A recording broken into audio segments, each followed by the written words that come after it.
Good evening সবাইকে। শুনতে পাচ্ছ আমার কথা? হ্যাঁ স্যার। হ্যাঁ স্যার।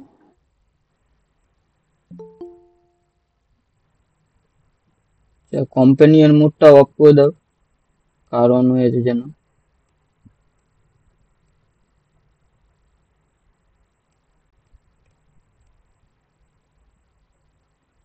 তো আগের দিন হচ্ছে আমরা কি করলাম, তাপের প্রসারণ।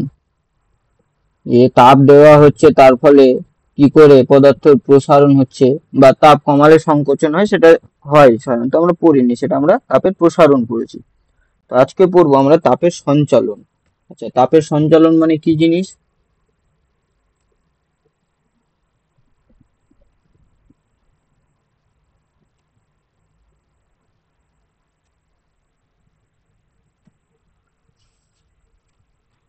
তো বলবে, বলো তাপের সঞ্চালন কি জিনিস?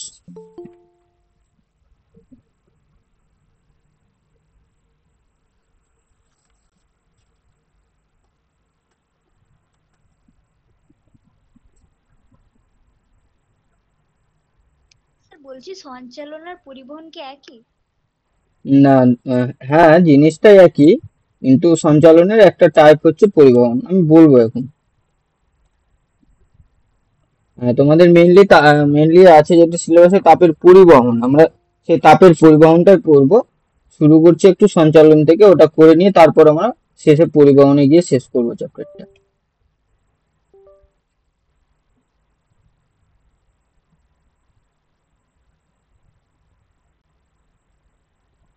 তো প্রথমে আমরা দেখবো যে তাপের সঞ্চালন কি জিনিস।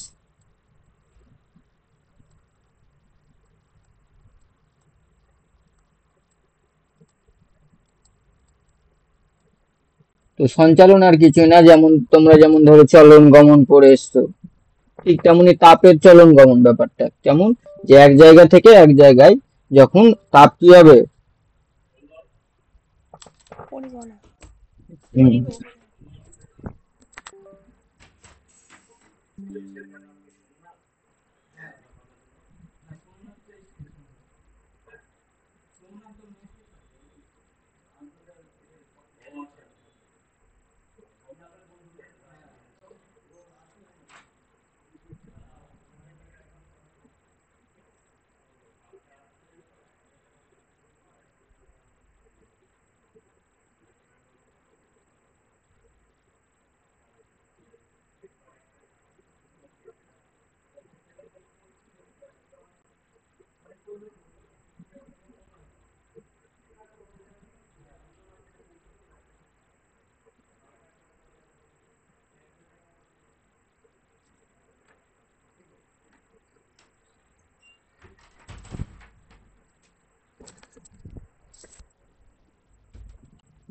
শোনা যাচ্ছে?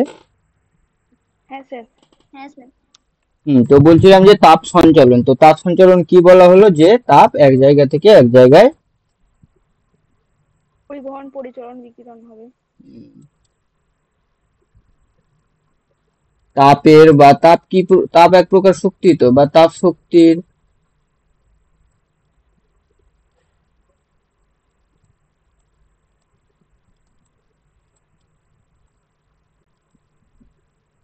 পদার্থের বা কোনো মাধ্যমের এক জায়গা থেকে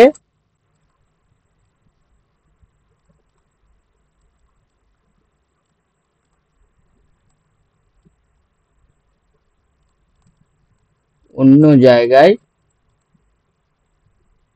স্থানান্তর হওয়ার বা স্থানান্তরিত হওয়ার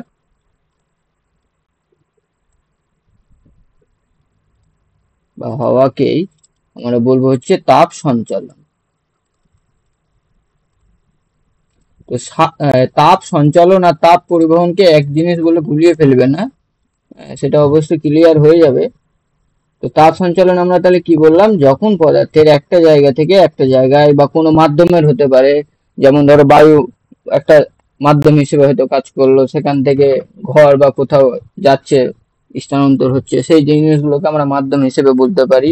তো যখন স্থানান্তর হবে এই তাপ বা তাপ শক্তি, তখন আমরা তাকে বলবো তাপ সঞ্চালন। তো তাপ সঞ্চালন হয় কিভাবে? বিভিন্ন ভাবে, তিনটে নিয়ম আছে তাপ সঞ্চালন, বা তিনটে ভাবে ওরা হয়, সেই জায়গাটায় আমরা দেখব।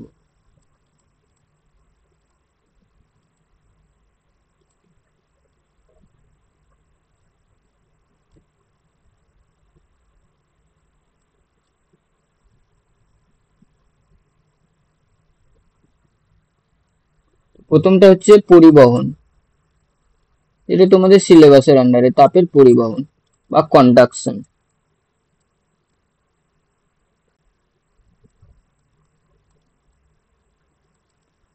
নেক্সট হচ্ছে পরিচলন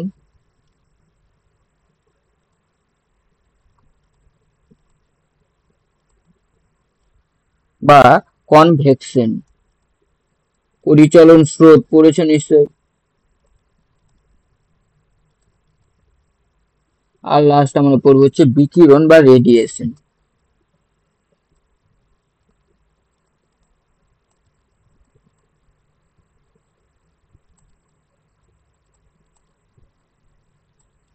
তাহলে এই তিনটে ভাবে তাপের সঞ্চালন হয়। একটা কি কি? প্রথমটা হচ্ছে পরিবহন, নেক্সট হচ্ছে পরিচলন, তারপর হচ্ছে বিকিরণ বা রেডিয়েশন। তো এই তিনটে জিনিসে আমরা আলাদা করে একটু জানবো, শেষে পরিবহনটা বেশ ভালো করে ওর মধ্যে আরো কিছু জানবো। তো তার আগে আমরা একটা ছবি দেখে ক্লিয়ার হবো যে কোনটা কি জিনিস, তারপর আমরা ডিটেলসে যাচ্ছি।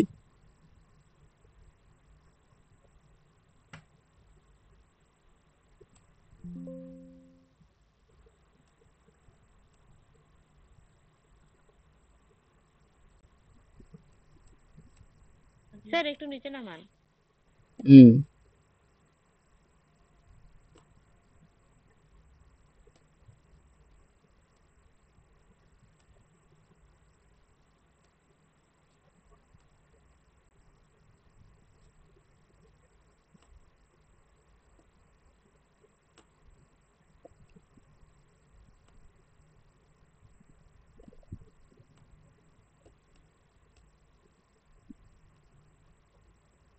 লিখে কমপ্লিট করো তাড়াতাড়ি, স্যার হয়ে গেছে। স্ক্রিনশট মারো। হ্যাঁ, নেক্সট আমরা জানবো এই যে ছবিটা দেখো, তাপের সঞ্চালনের ছবি। এই হচ্ছে কি? তাপের সঞ্চালনের ছবি।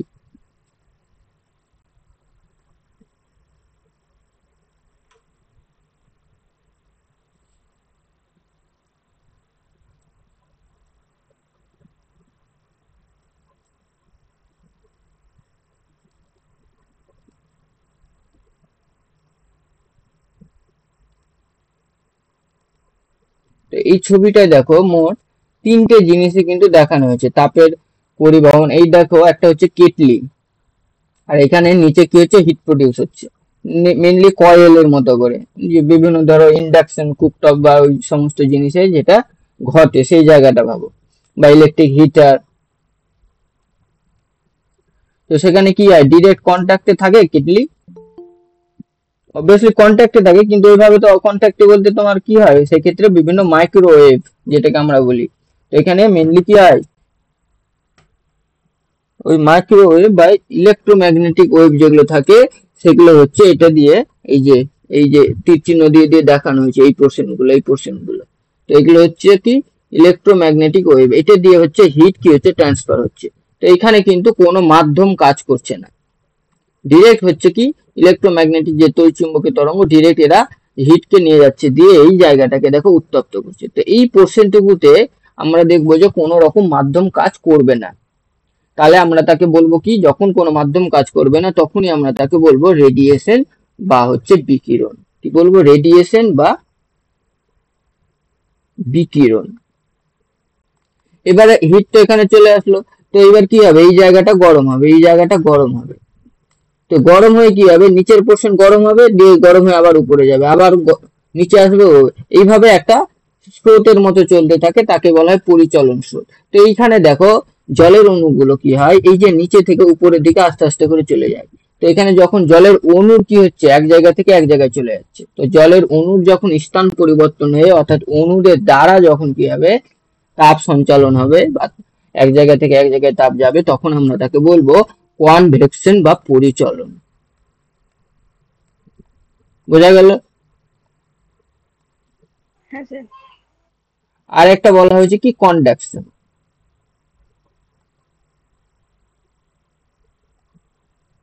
যা স্ক্রিন কি দেখা যাচ্ছে? হ্যাঁ স্যার দেখা যাচ্ছে। হ্যাঁ হ্যাঁ স্যার দেখা যাচ্ছে। হ্যাঁ। তো এখানে কি হচ্ছে দেখো, এবারে হিটটা এই জায়গায় আসলো, তো জলটা তো গরম হচ্ছে, ধরো এরকম জায়গায় যখন হিটটা চলে আসবে কি হবে, আস্তে আস্তে কেটলিটা যদি কোনো মেটাল থাকে হাতলটা, তাহলে কি হবে, এই জায়গাটায় আস্তে আস্তে গরম হবে, হতে হতে হতে এই জায়গায় যাবে। তো ধরো এরকম জায়গায় আমরা হাত দিয়ে যদি ধরে থাকি, তো এত দূর যখন গরম ছিল তখন কোনো সমস্যা নেই, এত দূর যেই হিটটা কি হলো এখানে চলে আসলো, তখন কিন্তু আমাদের এখান থেকে আমাদের হাতে ট্রান্সফার হবে, তখন আমরা গরমটা অনুভব করতে পারবো, আমাদের গরম মনে হবে। তো এই ক্ষেত্রে কি হয়ে যায়, এই ক্ষেত্রে এটা তো কঠিন পদার্থ, এখানে কি ছিল, লিকুইডই ছিল, আর এ হচ্ছে কঠিন পদার্থ। তো এর যে অণুগুলো কি হয়, আমরা পড়বো এখনই, অণুগুলো এরকম এরকম একটার সাথে একটা, আমরা জানি কঠিন পদার্থের অণুগুলো কি হয়, খুব ঘন হয়ে থাকে একে অপরের সাথে। তো এ গরম হলো, এ থেকে এ গরম হলো, আবার এ থেকে এ গরম হলো, এরকমটাই। তো একে বলবো আমরা কি, কন্ডাকশন। যখন অণুর স্থান পরিবর্তন হবে না, জাস্ট একটা অণু থেকে একটা অণুতে হিট চলে যাবে, তখন আমরা তাকে বলবো কি, কন্ডাকশন বা পরিবহন। পরিবহন। দেখো ছবিটা দেখে ক্লিয়ার হলো মোটামুটি, তিনটে কি জিনিস বা কিভাবে হয়। বিকিরণটা একবার বলুন। আচ্ছা, বিকিরণ আমরা কি বললাম, যে বিকিরণ হচ্ছে এখানে মেইনলি ইলেকট্রোম্যাগনেটিক ওয়েভ বা তড়িৎচুম্বকীয় তরঙ্গের মারফত তাপটা যায়, কোনো মাধ্যমের ক্ষেত্রে কাজ হয় না। তো যখনই আমরা দেখবো কোনো রকম, তখন আমরা তাকে বলবো রেডিয়েশন বা বিকিরণ। যেমন ধরো ঠান্ডার দিনে ওই আগুনের চারপাশে হাত গরম করা বা শরীর গরম করা, সেক্ষেত্রে আমরা তো ডিরেক্ট আগুনে হাত দিয়ে দিই না, আমরা সাইডে থাকি। তো বা একটু আগুন থেকে একটু দূরে থেকে, আগুন থেকে যে হিটটা কি হয় আমাদের হাতে এসে বা আমাদের দেহে এসে যে ট্রান্সফার হয়, তো সেটাতে কি হয়, আমরা ডিরেক্ট কোনো টাচে থাকি কি আগুনের সাথে, না। থাকি না, সেই জন্য বলা হয় কি সেক্ষেত্রে কোনো মাধ্যম নেই। তো তখন আমরা যখন দেখবো যে কোনো রকম সেই মাধ্যম নেই, তখন আমরা তাকে বলবো কি, যে তাপটা বিকিরণ পদ্ধতিতে এক জায়গা থেকে এক জায়গায় স্থানান্তর হচ্ছে। ক্লিয়ার হলো? হ্যাঁ স্যার। স্যার তাহলে হুম। পরিবহন আর পরিচালনের মানে মাধ্যম থাকবে। পরিবহন পরিচালনা, হ্যাঁ মাধ্যম থাকছে। এক্ষেত্রে কি, যেমন পরিবহনের অণুগুলো কি হচ্ছে, জলের লিকুইডের যে অণুগুলো থাকছে, অণুগুলো প্রথমে গরম হচ্ছে, এই যে দেখো নিচে দেখানো হচ্ছে, এই যে লাল লাল গুলো গরম, উপরে নীল হচ্ছে একটু ঠান্ডা বা উষ্ণতা কম। তো এরা যেই গরম হয়ে গেল উপরে চলে গেল হালকা হয়ে, উপরে চলে গেল, আবার একটু সময় কি হবে, মাধ্যাকর্ষণ টানের জন্য আবার নিচে আসবে, গরম হবে, এই করে হিটটা ট্রান্সফার হয়, একবার উপরে যাবে নিচে আসবে, উপরে যাবে নিচে আসবে, এই করে করে হিটটা পুরোটা লিকুইডে কি হবে, ট্রান্সফার হবে। এটাকে বলবো পরিচালন। এক্ষেত্রে অণুর হচ্ছে আদান প্রদানের মারফত। আর এখানে অণুর আদান প্রদান হচ্ছে না, অণু কি হচ্ছে একটা জায়গা থেকে একটা জায়গায়, একটা জায়গা থেকে এক জায়গায়। এই যেমন ধরো ওই লাইন করে কেউ দাঁড়িয়ে আছে, হ্যাঁ, এখানে কানে কানে এ একটা কথা একে বললো, এ একটা কথা একে বললো, এ একটা কথা একে বললো, এ আবার একে বললো, দিয়ে এখান থেকে এখানে চলে আসলো, অথচ যে যেখানকার সেখানে দাঁড়িয়ে থাকলো, এই জিনিসটা। তো এদেরকে যদি অণু বলি, কি দেখো এরা চেঞ্জ হলো না, এক জায়গায় বসে থেকে বা দাঁড়িয়ে থেকে এক জায়গা থেকে এক জায়গায় চলে আসলো কথাটা। এটাকে আমরা বলবো কি, পরিবহন। বোঝা গেল? হ্যাঁ স্যার। আর ডিরেক্ট যদি এ এসে এইভাবে, যদি এসে ডিরেক্ট ধরো একে বললো, আবার এ এসে একে বললো, এই যে জায়গা চেঞ্জ করে ফেললো, তখন আমরা তাকে বলবো পরিচলন। পরিচালক। হুম।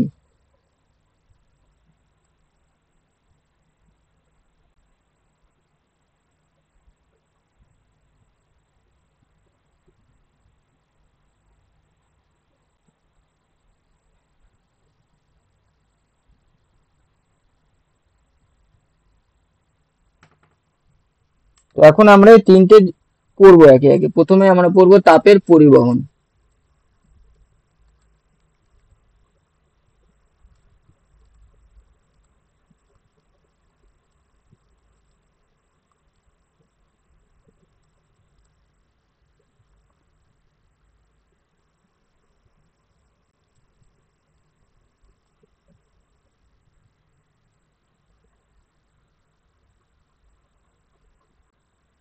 তাহলে আমরা তাপের পরিবহনে কি বললাম, এরকম যদি ধরো একটা কোনো লোহার রড বা পাইপ কিছু একটা থাকলো ধাতব, এখানে হচ্ছে ধরো হিট দেওয়া হচ্ছে, তাপ দেওয়া হচ্ছে এখানে, তো আগে কোন সাইডটা গরম হবে, তাপ দেওয়া হচ্ছে যে সেইটা। তাপ দেওয়া হচ্ছে শেষ হচ্ছে স্যার।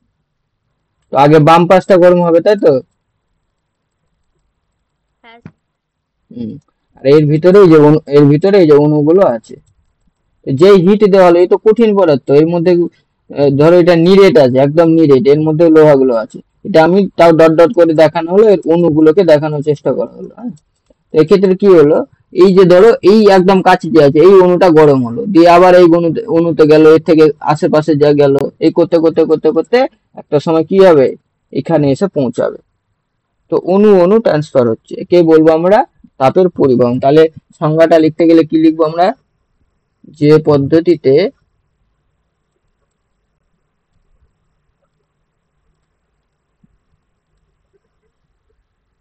তাপ এক জায়গা থেকে অন্য জায়গায়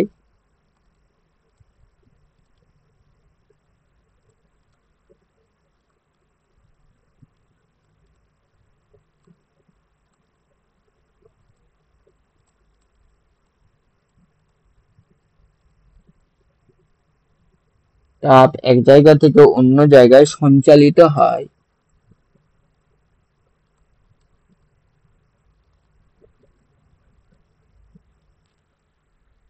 কিন্তু পদার্থের অণুগুলির কি স্থান পরিবর্তন হয়? না। না। হয় না, কিন্তু পদার্থের অণুগুলির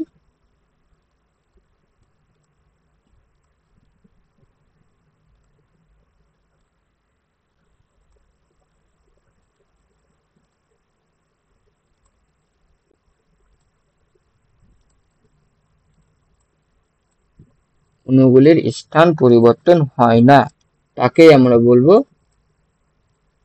তাপের পরিবহন। তাকে তাপের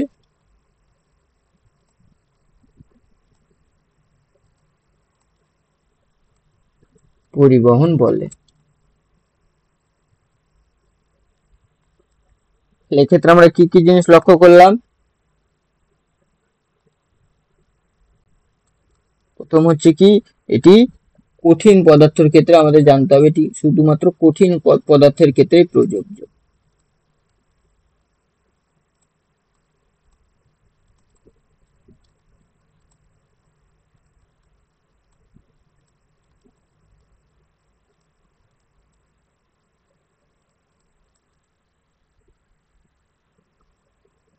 অর্থাৎ কি, এক্ষেত্রে মাধ্যমটা তাহলে কি হবে,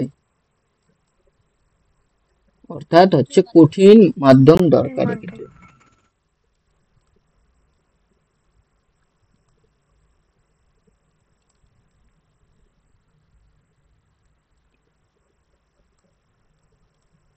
তারপরে আমরা সেকেন্ডে দেখলাম কি, যে অণুগুলি স্থান পরিবর্তন হয় না।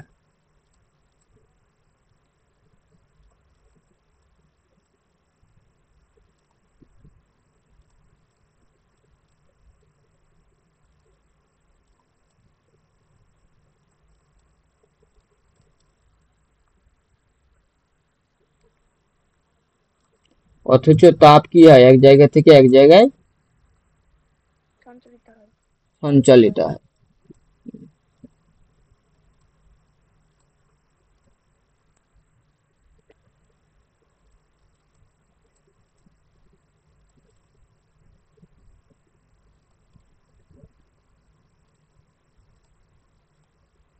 তাহলে এখানে অণু সঞ্চালিত হচ্ছে না, এখানে শুধুমাত্র তাপ সঞ্চালিত হয়। আর বিকিরণ পদ্ধতিতে কি, সরি, পরিচালনে আমরা কি দেখবো, পরিচালনে তাপ তো সঞ্চালিত হবে কিন্তু অণুগুলোর মারফত, অর্থাৎ অণু সঞ্চালনের সাথে সাথে এরা সঞ্চালিত হয়। আচ্ছা, তিনটে গেল, এবারে হচ্ছে কি জিনিস, অভিকর্ষজ ত্বরণ। আচ্ছা, এক্ষেত্রে কিন্তু অভিকর্ষজ ত্বরণের কোনো ভূমিকা থাকবে না, কেন? কারণ অণুগুলোর উপর ডিপেন্ড করছে, অণু তো পদার্থ, কঠিন পদার্থের মধ্যে যা অণু দিয়ে তৈরি আছে, ওকে তুমি এইভাবে রাখো, পদার্থটাকে তুমি এইভাবে রাখো, ব্যাপারটা একই রকমই দেখা দিবে। শুধু দেখতে হবে তার যে প্রস্থচ্ছেদের ক্ষেত্রফল বা বেদ, এগুলো ঠিক সেই মোমেন্টে কি রকম ভাবে থাকছে, বা কতটা তাপ, হিট সোর্স যে থাকবে তার কতটা কাছাকাছি থাকবে, তার উপর ডিপেন্ড করবে, আমরা সেটা তাপ পরিবাহিতাঙ্কে পড়বো শেষে। তার মানে এক্ষেত্রে কি হয়ে যাবে, অভিকর্ষজ ত্বরণের কিন্তু কোনো ভূমিকা থাকবে না।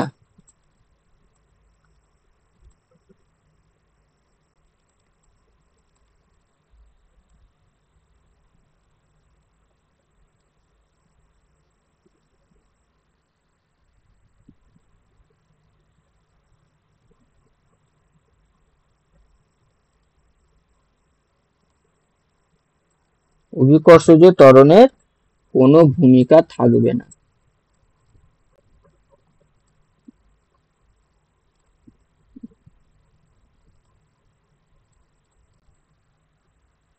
এই হচ্ছে কি তাপের পরিবহন।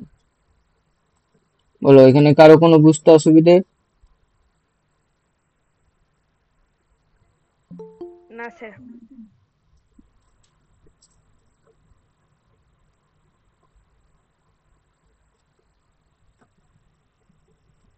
সেকেন্ডে আমরা পড়বো তাপের পরিচলন।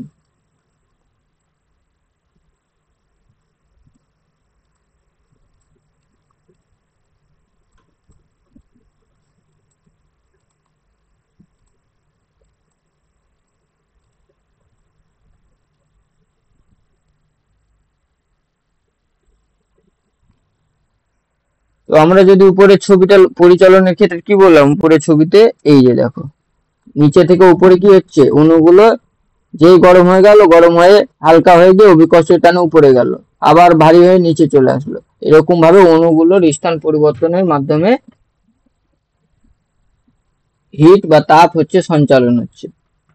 তো এই যে এর ফলে কি হয়ে যাবে, আমরা যদি ঢিল ছুঁড়ে দিই তো জলের ঢিল ফেলে দিলেও জল কি হয়, তারপর আস্তে আস্তে এইভাবে ঢেউ তৈরি হয়। তো হুম স্যার হ্যাঁ জলের স্যার। জন্য, হ্যাঁ জলের জন্য ঢেউ তৈরি হয়। ঠিক একইভাবে উপর থেকে নিচের দিকে পড়লে বা জলের ঢেউটা বেশি হয়ে গেলে আমরা তখন তাকে স্রোত বলে ফেলি।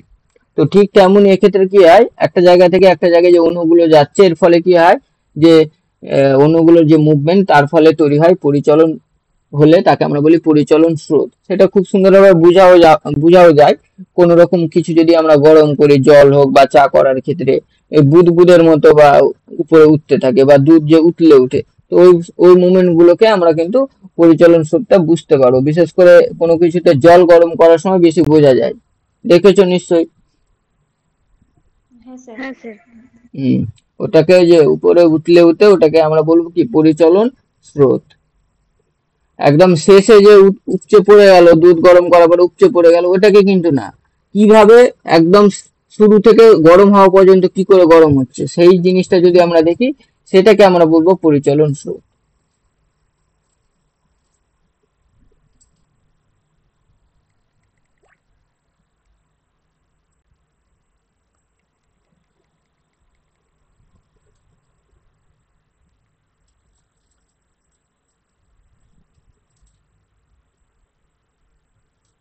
হুম তাহলে এক্ষেত্রে হচ্ছে যে পদ্ধতিতে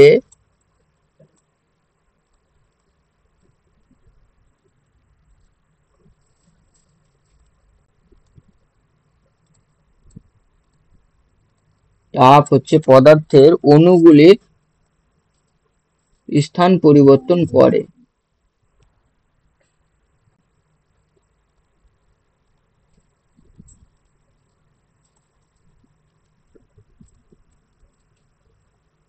অণুগুলির স্থান পরিবর্তনের দ্বারা বা অণুগুলির সঞ্চালনের দ্বারা, স্থান পরিবর্তনের দ্বারা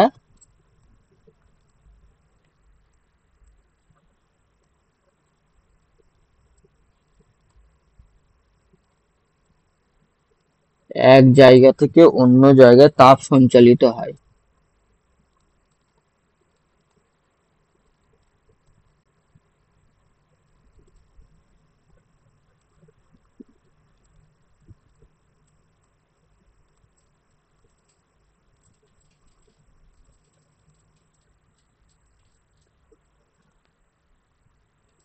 তাকে তাপের পরিচলন বলে।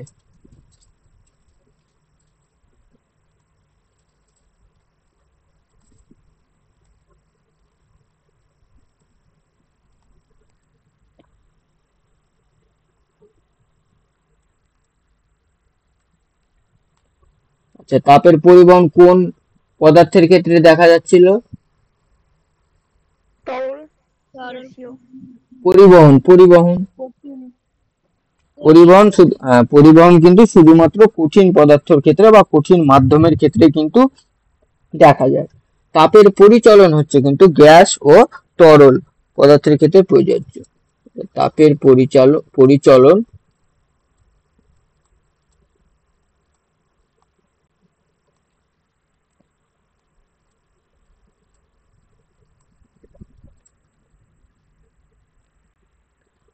তরল ও গ্যাসীয় পদার্থের ক্ষেত্রে প্রযোজ্য।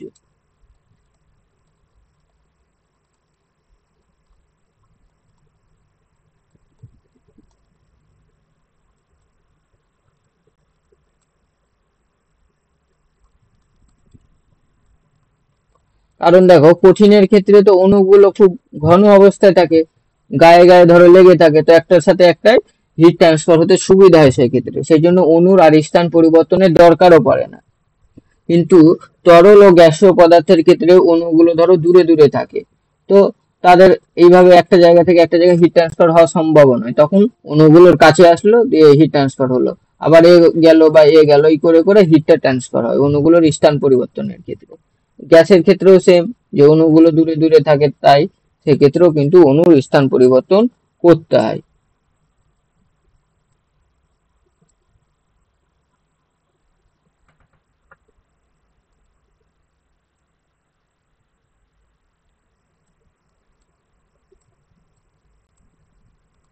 তাহলে পদার্থের অণুগুলির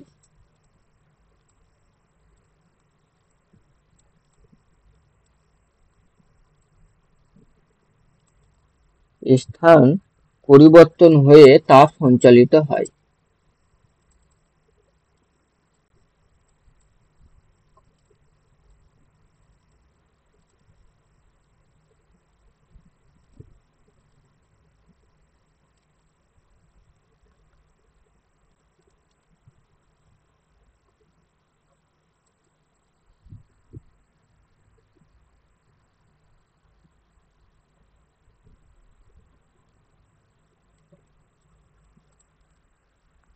আর এক্ষেত্রে কোন স্রোত দেখা যায় বলা হলো পরিচলন স্রোত।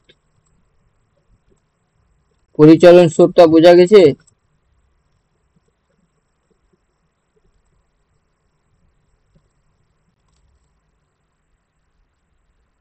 হুম হ্যাঁ স্যার।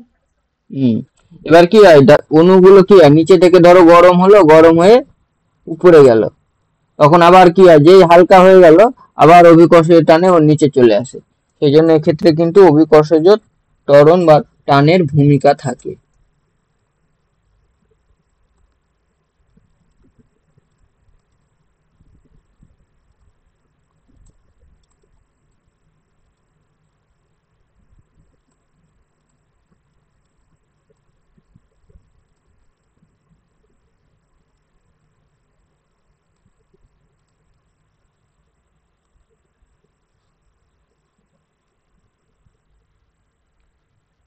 এই হচ্ছে কি তাপের পরিচলন। এখানে কারো কোনো অসুবিধা থাকলে বলো।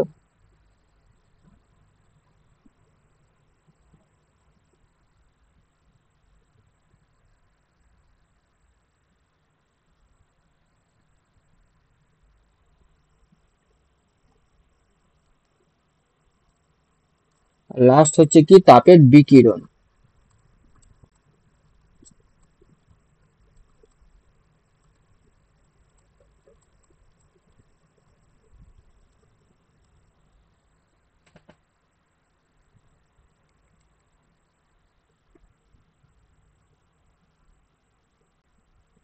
তাপের বিকিরণের ক্ষেত্রে কি বলা হলো?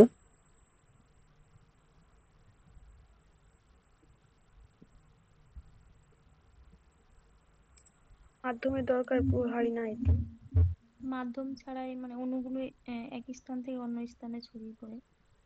হুম তাহলে তাপের বিকিরণ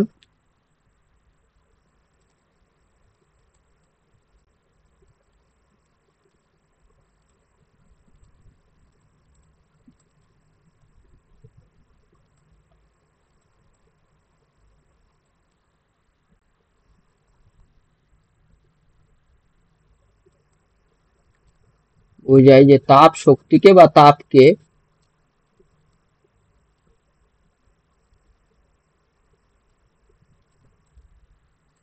তড়িৎ চুম্বকীয় তরঙ্গের মাধ্যমে।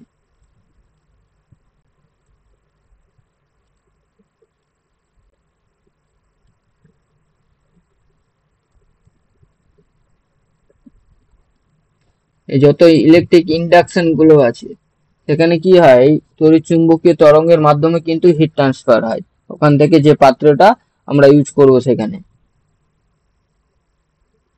ইলেকট্রিক যেই। আর তড়িৎচুম্বকীয় তরঙ্গ কি জিনিস আমরা অলরেডি দেখে এসেছি, কোনো পরিবাহীর উপর যখন আমরা তারকে, কোনো পরিবাহী তারকে যখন পরিবাহীর মধ্যে পরিবাহী তারকে যখন কুণ্ডলীর মতো পেঁচিয়ে দিব, তখন সেখান থেকে কি তৈরি হয়, তড়িৎচুম্বকীয় আবেশ তৈরি হয় না? হ্যাঁ। সেরকম বিভিন্ন ধরনের কুণ্ডলী দিয়ে কিন্তু ওই তড়িৎচুম্বকীয় তরঙ্গগুলো তৈরি হয়, যার মারফত ওই ইলেকট্রিকটা প্রথমে, ইলেকট্রিক থেকে কি হয়, তড়িৎচুম্বকীয় তরঙ্গের মারফত তাপে ট্রান্সফার হয়ে সেটা পাত্রের মধ্যে আসে, যেটা ওখানে ইউজ করা হয় ইন্ডাকশনের উপর ধরো। তো তড়িৎচুম্বকীয় তরঙ্গের মাধ্যমে এক স্থান থেকে অন্য স্থানে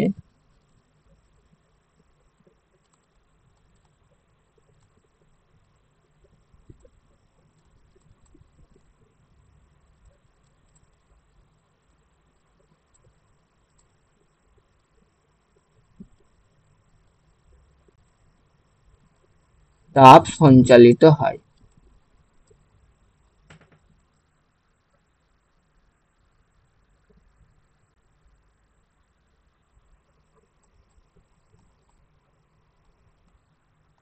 এক্ষেত্রে কোনো মাধ্যম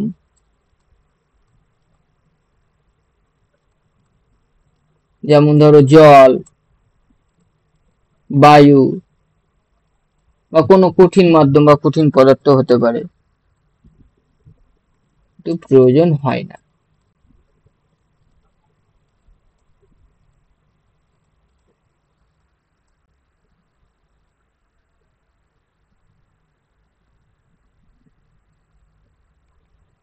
একটা উদাহরণ বলো তো কি হতে পারে? আমরা তো বিভিন্ন উদাহরণ, আহ, সূর্য থেকে তাপ, সূর্য থেকে পৃথিবীতে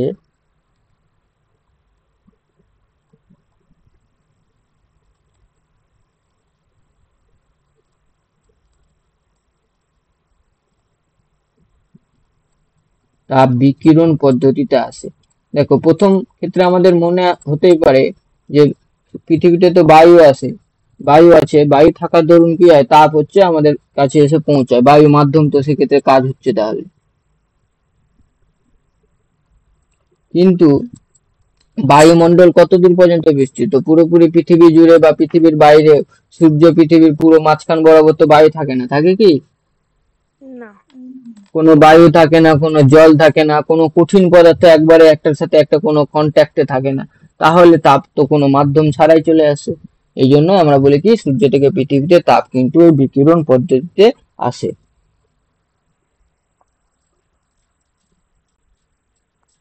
আচ্ছা, এই ছিল হচ্ছে তাপের সঞ্চালনের তিনটে পদ্ধতি: তাপের পরিবহন বা কন্ডাকশন, তাপের হচ্ছে পরিচলন, আর হচ্ছে তাপের বিকিরণ। আর পরিচলন কি, কনভেকশন, আর তাপের বিকিরণ হচ্ছে রেডিয়েশন।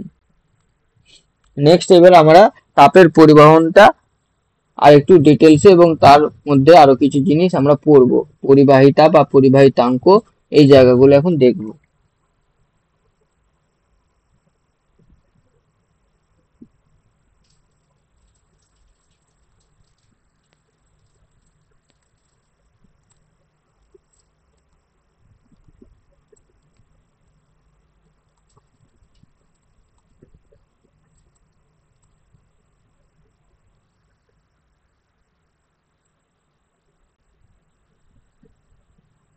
তো তাপের পরিবহন কি জিনিস অলরেডি আমরা পড়লাম, এখন আমরা সেটা পড়বো না, এক্ষেত্রে পড়বো আমরা প্রথমে তাপ পরিবাহিতা কি জিনিস।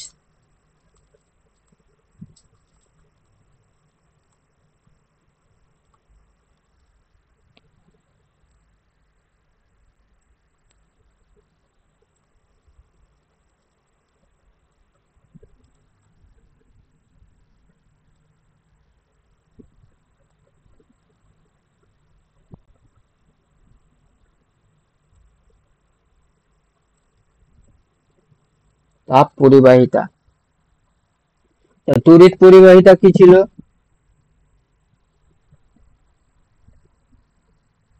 তড়িৎ পরিবহনের ক্ষমতাকে। তড়িৎ পরিবহনের ক্ষমতাকে তড়িৎ পরিবাহিতা বলে। ঠিক একইভাবে তাপ পরিবাহিতা তাহলে কি হবে, পরিবহনের ক্ষমতাকে তাপ পরিবাহিতা বলে। পদার্থের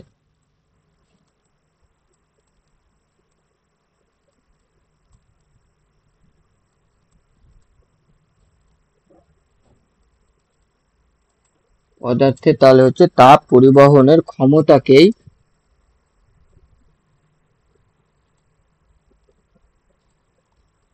তাপ পরিবাহিতা বলে।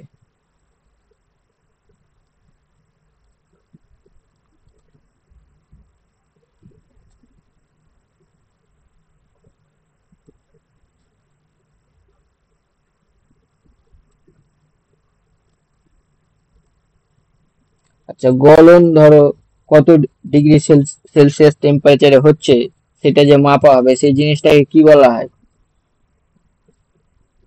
কত উষ্ণতায় গলন হয়, গলনাঙ্ক। একইভাবে গলনাঙ্ক, তো ওইরকমই তাপ পরিবাহিতা কি হয়, যে তাপ পরিবাহিতার পরিমাণটা ঠিক কতটা তাপ পরিবহন করতে পারছে, তার ক্ষমতা বা কত, সেই যে মানটা আমাদের মাপা হবে সেইটাকে আমরা বলবো কিন্তু তাপ পরিবাহিতাঙ্ক। একইভাবে আমরা রোধের ক্ষেত্রে দেখেছিলাম তড়িতে, বা তড়িৎ পরিবাহিতাঙ্ক আমরা পড়ে এসেছিলাম। তো রোধের ক্ষেত্রে কি ছিল, রোধ যখন পরিমাপ করব তখন আমরা তাকে বলবো কি, রোধাঙ্ক। রোধাঙ্ক। তো আমরা এগুলো পড়বো শেষে। তো তার আগে আমরা একটু জানবো আগে তাপের সুপরিবাহী পদার্থ কারা।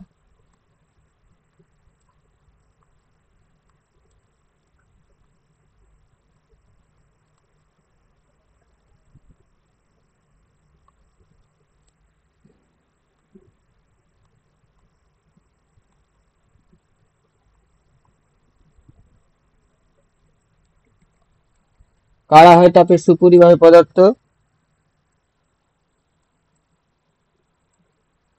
অ্যালুমিনিয়াম, তামা। হম পরিবহন করা যায় তাপ পরিবহন করা যায় না, করতে পারে। সহজে পরিবহন করতে হুম, পারবো, হ্যাঁ। সহজে পরিবহন করতে পারে। তড়িৎ না তাপ হবে, হ্যাঁ, তাপ পরিবহন করতে পারে। তাহলে যে সকল পদার্থ খুব সহজেই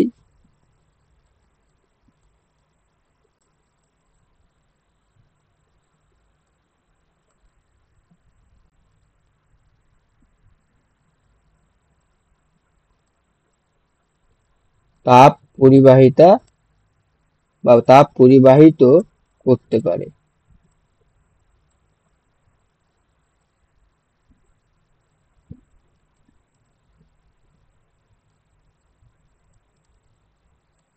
তাদেরকে হচ্ছে তাপের সুপরিবাহী পদার্থ বলে।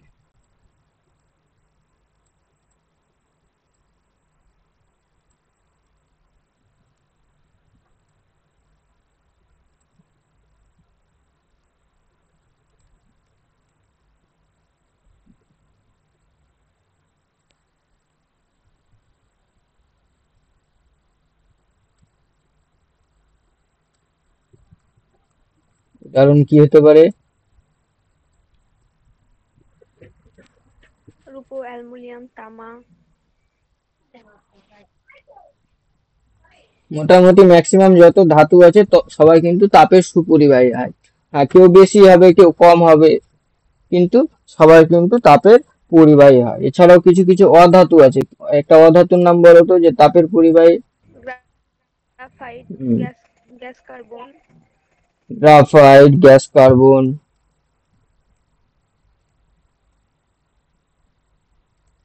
তারপর হচ্ছে হিরে বা হীরক,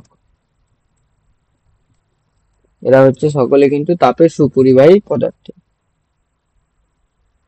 গ্রাফাইট, গ্যাস কার্বন, হীরা, এগুলো সমস্ত কিছু কি কার্বনেরই বিভিন্ন রূপভেদ। অদ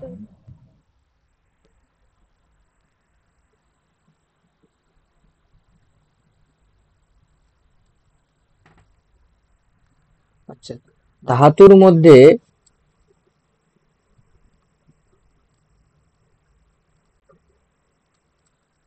হচ্ছে রূপো, বা কি বলে রূপোকে, সিলভার, সিলভার বা এজি। হুম, এজি।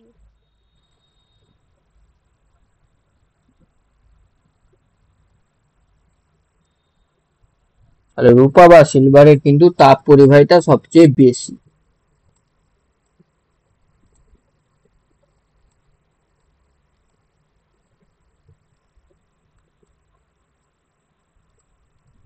তাহলে যদি বলা হয় তাপ পরিবাহিতা, ধাতুগুলির মধ্যে তাপ পরিবাহিতা সবচেয়ে বেশি কার? সিলভারের। সিলভারের। হুম।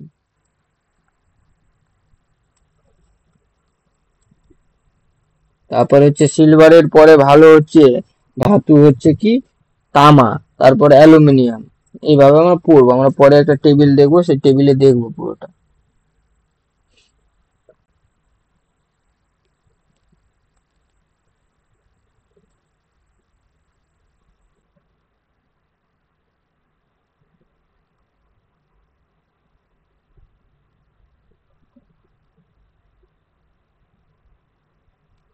অধাতুর মধ্যে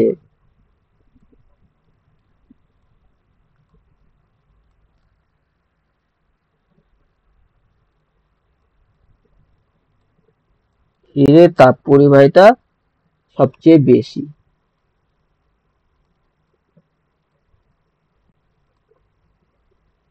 তাহলে ধাতুর মধ্যে পেলাম আমরা কি রূপো, আর হীরের মধ্যে তাপ পরিবাহিতা সবচেয়ে বেশি হচ্ছে কার? হীরের। শুধু অধাতুর মধ্যে না, হীরের তাপ পরিবাহিতা হচ্ছে সবচেয়ে বেশি। হীরের তাপ পরিবাহিতা কিন্তু রূপোর থেকেও 5 গুণ বেশি।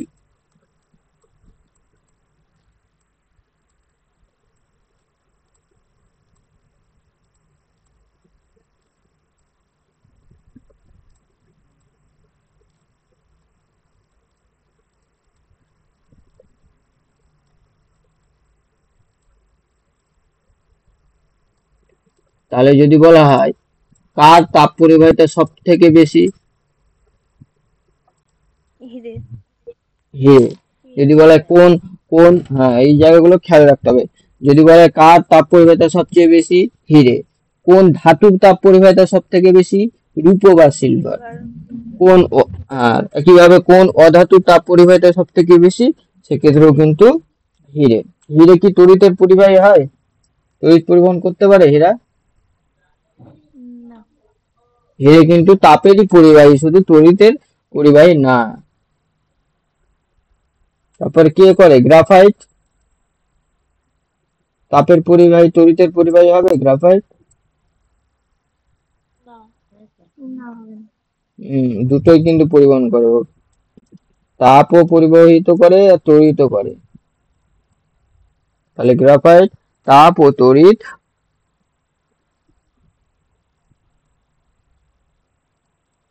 উভয়ই পরিবাহিত করে। তাপ ও তড়িৎ উভয়ই পরিবহন করতে পারে কে? গ্রাফাইট।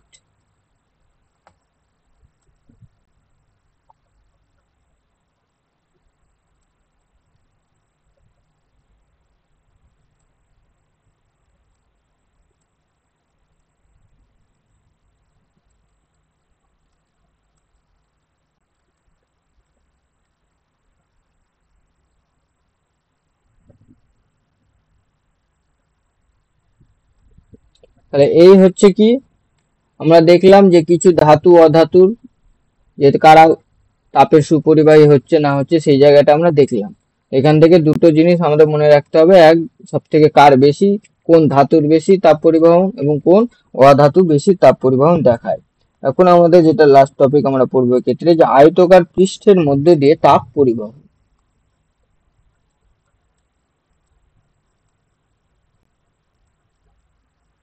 যেখানে আমরা একটা জিনিস আরো জেনে নিই, যে টেবিলের মতো করে, যে কার কত তাপ পরিবহন হয় না হয় সেটা আমরা একটু গেস করতে পারবো। তাহলে ওটা দেখি।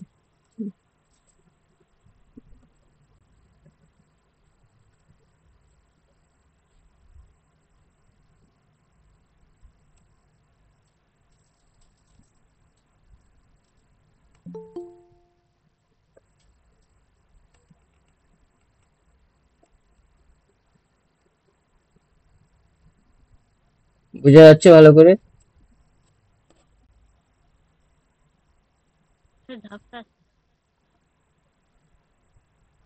বোঝা যাচ্ছে তো? ঠিক আছে। হ্যাঁ স্যার, এবার বোঝা যাচ্ছে। হুম। তো এক্ষেত্রে দেখো, যে কিছু পদার্থ যেমন হচ্ছে কাঁচ, অ্যালুমিনিয়াম, ইস্পাত, এরকম কয়েকটা নেওয়া হয়েছে। এদিকে যেমন তামা, পিতল, ইট, হীরা এই সমস্ত কিছু নেওয়া হয়েছে। এদের হচ্ছে একক। কোন কি একক আমরা একক গুলো পড়বো নিচে। আপাতত এটা জেনে রাখো যে রূপোর ক্ষেত্রে দেখো 414, তার মানে কি রূপোর সব থেকে বেশি। আর হীরের ক্ষেত্রে দেখো কত, 2250, প্রায় 5 গুণ না?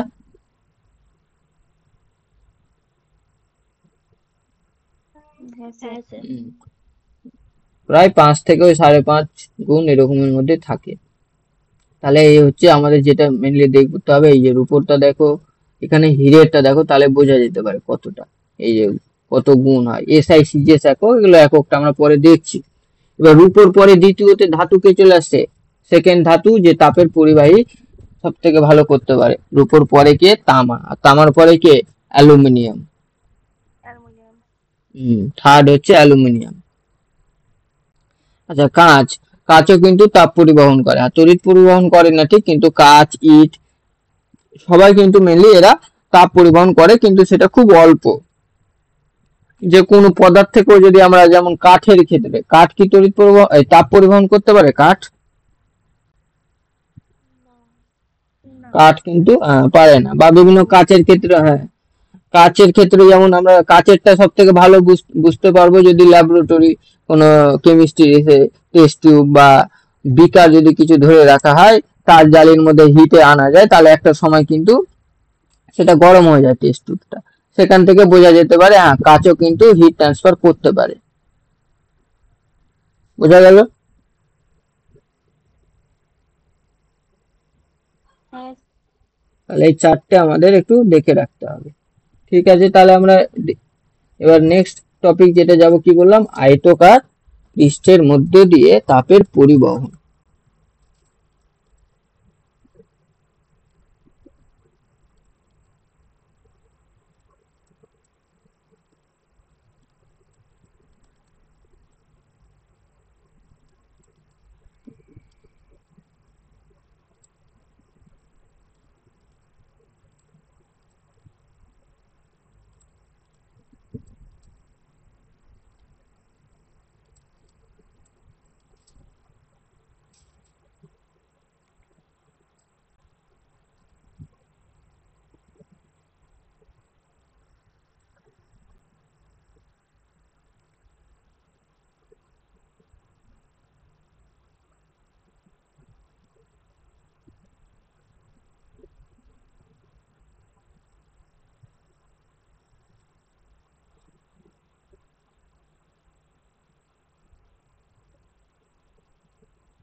এই ধরো হচ্ছে একটা আয়তকার পৃষ্ঠ, তাই তো?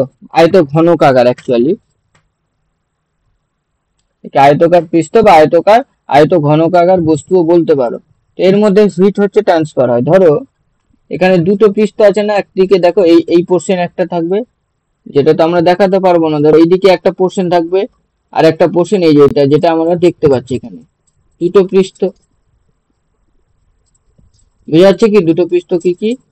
যেটা ওই যে ওই সাইডে আছে, যেটা আমরা দেখতে পাচ্ছি না, আর একটা হচ্ছে এটা।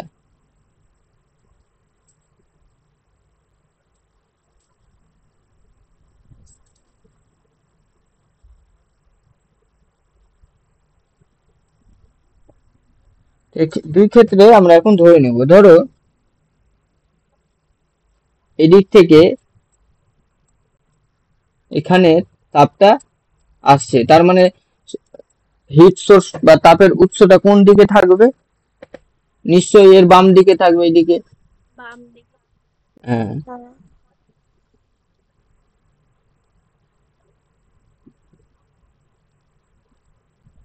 তাহলে এদিকে ধরো হিট সোর্স আছে। তো এখান থেকে কি হচ্ছে, আগে এই জায়গাটা গরম হয়ে এত দূর যাচ্ছে এখানে। তো এখানে কি করবে, এর আমরা বেধ, এই যে এটাকে চওড়া, বেধ বা চওড়া কতটা, এটা কত ধরে নিব, ধরে নিলাম এটা ডি। এই চওড়া বা বেধ হচ্ছে এর ডি।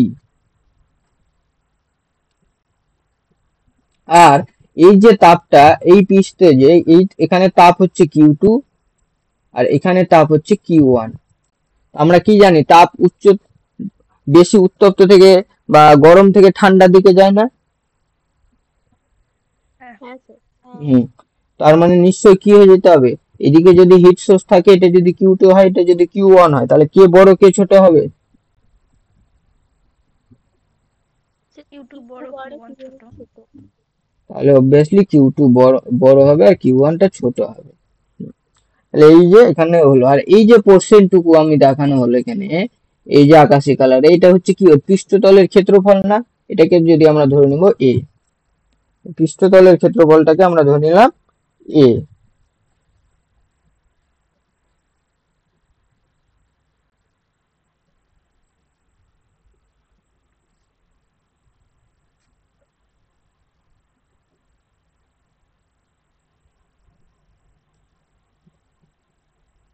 উষ্ণতা কি দিয়ে ডিনোট করা হয়? কিউ থিটা দিয়ে ডিনোট করা হয় না? হ্যাঁ স্যার। হুম, থিটা ধরি।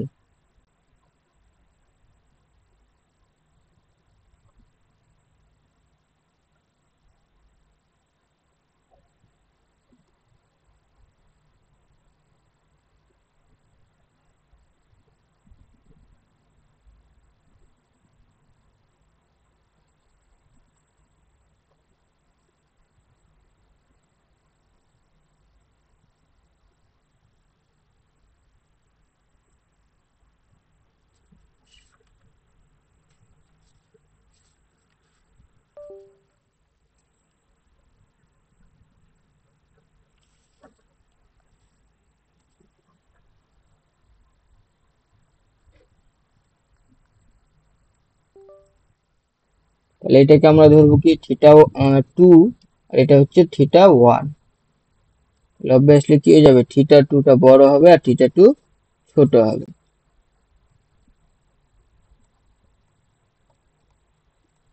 এই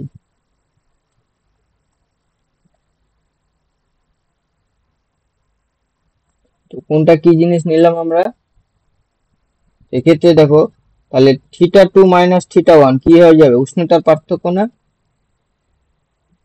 হ্যাঁ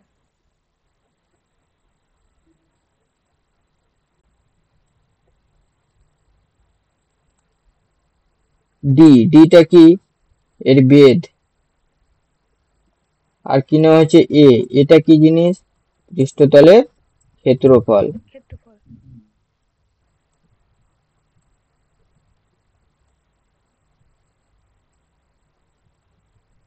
যদিও আমরা এই পৃষ্ঠতলের ক্ষেত্রফল নিব না, হিটটা যেহেতু এই যে এই পোর্শনটাই পড়বে সেটা, যেহেতু এটা আয়তঘন নিলাম আমরা, এই এটার যা ক্ষেত্রফল হবে ওই পাশের ক্ষেত্রফলটা একই হবে, সেই জন্য আমরা এটাকে আপাতত ধরলাম। কিন্তু হিট তো এখানে পড়ছে না, যেখানে হিটটা পড়বে বা হিট যেখান থেকে যেখানে যাচ্ছে, যে প্রথমে যে জায়গাটা যে পৃষ্ঠতলের ক্ষেত্রফলটা সেটা অ্যাকচুয়ালি ধরা হবে। বোঝা গেল? হ্যাঁ স্যার। আর একটা আমরা ধরবো কি,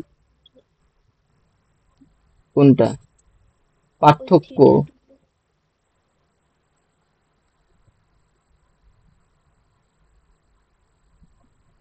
পার্থক্য ঠিক আছে স্যার। আর হচ্ছে টি, টি কি, যে উষ্ণতা কতক্ষণ ধরে তাপ পরিবহন হচ্ছে, তাপ পরিবহনের সময়।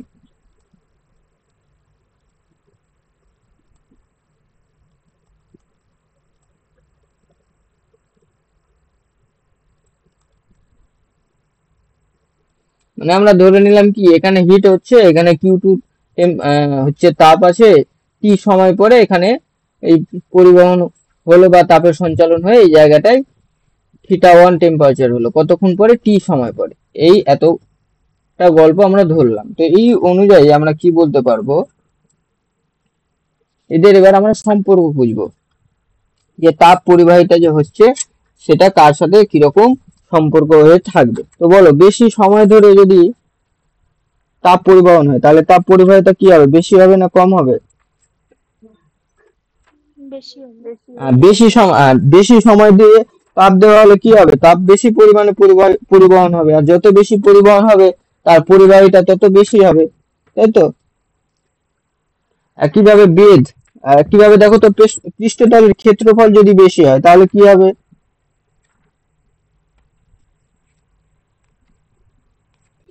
পরিবাহিতাও বেশি হবে।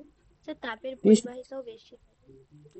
দেখো, আমাদের প্রথম ক্ষেত্রে মনে হতে পারে যে কি করে বেশি হবে পৃষ্ঠতলের ক্ষেত্রফল বাড়লে, কারণ সেক্ষেত্রে তাপ তো আরো ছড়িয়ে যাবে, কমে যেতে পারে। কিন্তু না, সেটা হবে না। পৃষ্ঠতলের ক্ষেত্রফলের ক্ষেত্রে কি হবে, যেহেতু ক্ষেত্রফল যদি বড় হয় তাহলে হিট সোর্স থেকে ওখানে বেশি পরিমাণে তাপ পড়বে, তাই তার তাপ পরিবাহিতা কিন্তু বেশি হবে। বোঝা গেল? স্যার একবার বলুন। পরিবহ প্রস্থচ্ছেদের ক্ষেত্রফলটা যদি বেশি হয় তাহলে যেখানে যে হিটটা পড়ছে, ধরো হিটটা যদি পড়ছে, আমরা তো ওই দিক থেকে বোঝাতে পারবো না। ধরো এই জায়গাটায় হিট সোর্স আছে, তাহলে এই পুরো ক্ষেত্রফলটা গরম হবে না একসাথে হিট সোর্স দ্বারা? হ্যাঁ হবে। হ্যাঁ, যদি ছোট থাকতো তাহলে ওই ছোট এরিয়াটুকুই হতো। সেই জন্য বলা হচ্ছে যে যত বড় ক্ষেত্রফল হবে তত বেশি গরম হবে, তত বেশি তাপ পরিবহন হবে। তাই সেক্ষেত্রে আমরা কি বলতে পারি, পৃষ্ঠচ্ছেদের বা পৃষ্ঠতলের ক্ষেত্রফল যদি বৃদ্ধি পায়, তাপের পরিবাহিতা কি হবে? বৃদ্ধি পাবে। তাপের পরিবাহিতা কিন্তু বৃদ্ধি পাবে।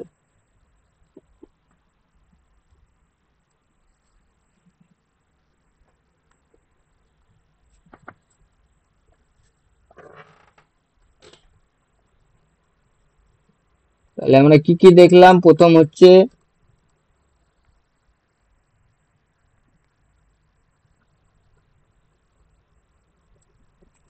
তাপ পরিবাহিতা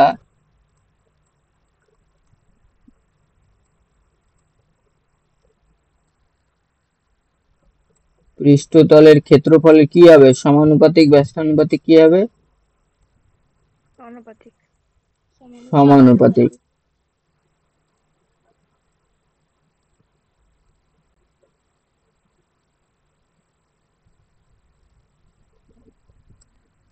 তাই এখান থেকে তাহলে আমরা কি লিখতে পারবো, কিউ ভ্যারিজাস এ লিখতে পারি। হ্যাঁ।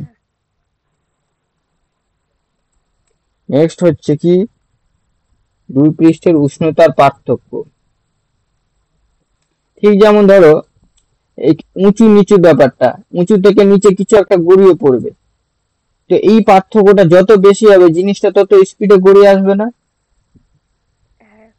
হ্যাঁ। এরকম যদি থাকে তাহলে ও আরো বেশি স্পিডে গড়িয়ে আসবে। তো ওই ব্যাপারটা এখানে চলে আসে, যত বেশি, যেমন এখানে যত বেশি উচ্চতার পার্থক্য থাকছে তত স্পিডে জিনিসটা গড়িয়ে পড়বে এবং তাড়াতাড়ি পড়বে। ঠিক একইভাবে ক্ষেত্রেও, তো যত উষ্ণতার পার্থক্য যত বেশি হবে, তাপ পরিবাহিতা কি হবে, বেশি হবে না কম হবে? বেশি বেশি হবে। বেশি হবে। তাই আমরা তাহলে বলতে পারি কি, যে তাপ পরিবাহিতা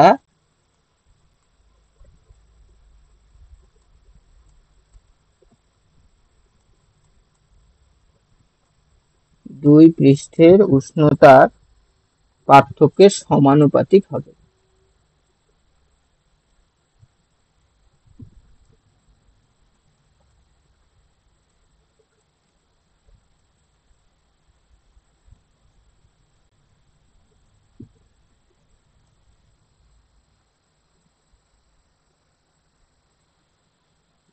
তাহলে এখান থেকে আমরা কি লিখতে পারবো, কিউ ভ্যারিজাস কি লিখতে পারবো, উষ্ণতার পার্থক্য কত ছিল? হুম, theta 2 minus theta 1। Theta 2 minus theta 1। তাহলে এটা আমরা লিখতে পারি। নেক্সট আমরা লিখবো পরিবহনের সময়। তাহলে বলতো তাপ পরিবহনের সময় বাড়লে তাপ পরিবাহিতা কি হবে? যত বেশি সময় ধরে আমরা তাপ যাবে, তাপ পরিবহন তত বেশি হবে, তাহলে পরিবাহিতা কি হবে, বেশি হবে। তাহলে কি হয়ে যাবে, তাপ পরিবাহিতা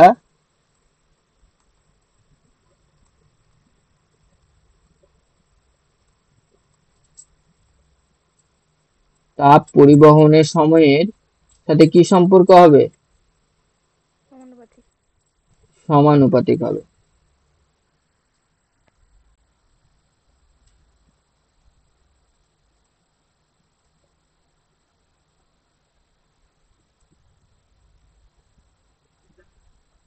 এখান থেকেও আমরা বলতে পারি কিউ ভ্যারি জাস্ট তাপ পরিবহনের সময় আমরা টি দিয়ে ডিনোট করেছিলাম, তার মানে কিউ ভ্যারি জাস্ট পেয়ে যাবো আমরা টি।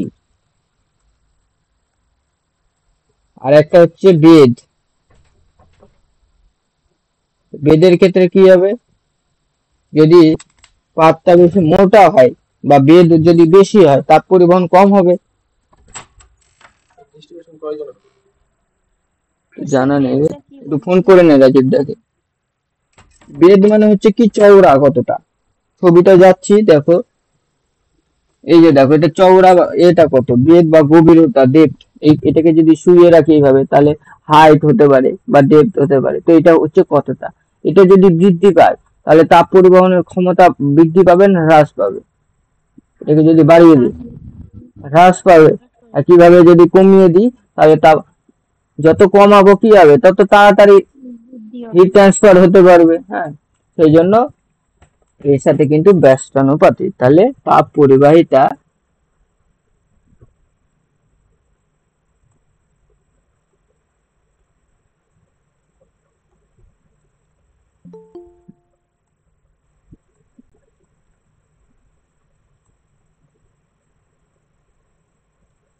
বেদের ব্যস্তানুপাতিক।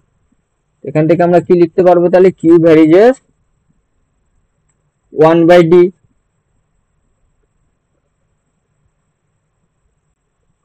দেখা যাবে হ্যাঁ স্যার। তো পুরোটা, হ্যাঁ পুরোটা 1 2 3 4 থেকে আমরা তাহলে কি পেয়ে যাচ্ছি দেখো,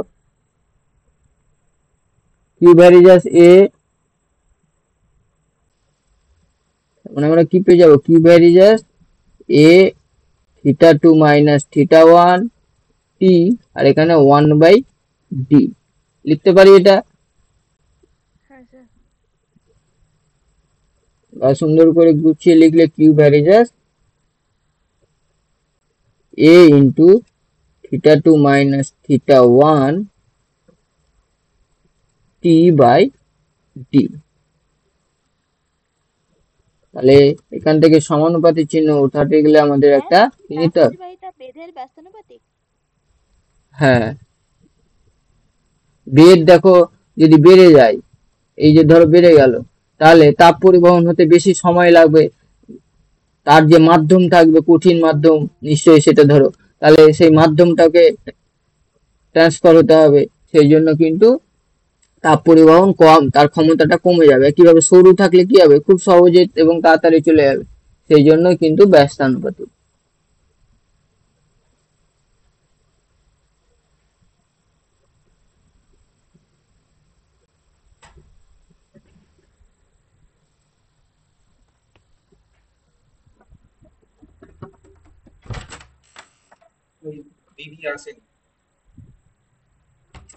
তাহলে এখান থেকে আমরা কি লিখতে পারি, কিউ, তাহলে একটা সমানুপাতিক ধ্রুবক কিনে নেব কে, তাহলে কিউ ইকুয়াল টু তাহলে কি পেয়ে যাব, এ মাইন এ ব্যাকেট θ2 মাইনাস একটা θ1। সমানুপাতিক ধ্রুবক নিয়ে নিলে আমরা পেয়ে যাব কি, কে এ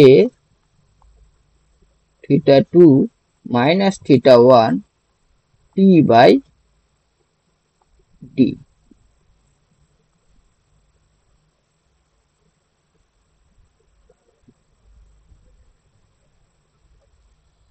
তাহলে এই যে আমরা পেলাম এটা, এটাকে এখানে কে যে সমানুপাতিক ধ্রুবক পেলাম, এই কেটাকে আমরা বলবো তাপ পরিবাহিতাঙ্ক।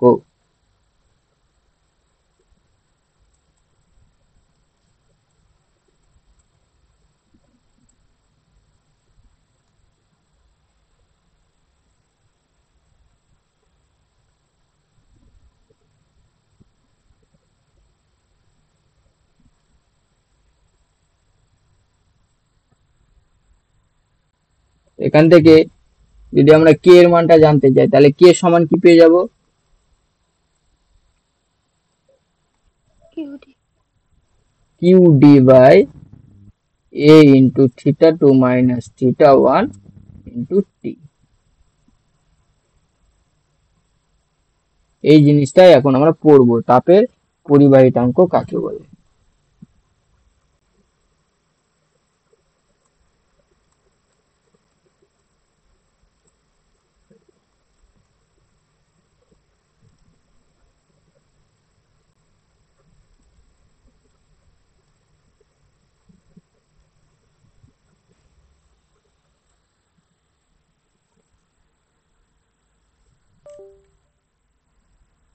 তাহলে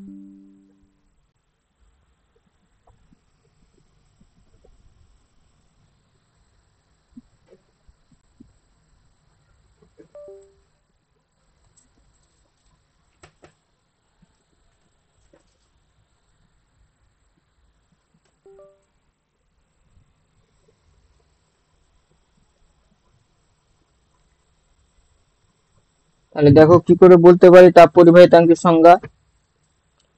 সবকিছুকে একক ধরে নিলে পেয়ে যাব। তাহলে বেদ ধরো একক ধরে নি, তাহলে একক বেদ এবং একক প্রস্থচ্ছেদের ক্ষেত্রফল বিশিষ্ট প্রস্থচ্ছেদ বা পৃষ্ঠতল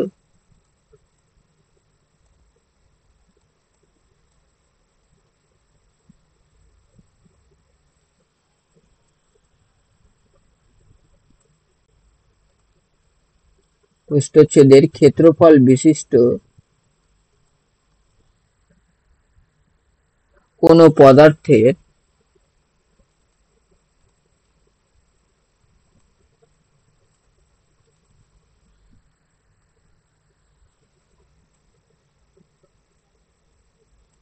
একটি ফলক, ফলক মানে সেটা মেইনলি কি হয়, আয়ত ঘনকাকার হতে পারে বা 3D শেপের কিছু একটা হতে পারে। এই একটি ফলকের আমরা এক্ষেত্রে মেইনলি কি নিব, আয়ত ঘনকার কিউবয়েড ফর্ম। তাহলে দুই বিপরীত পৃষ্ঠতলে যে উষ্ণতার পার্থক্যটা কত নিয়ে নিব,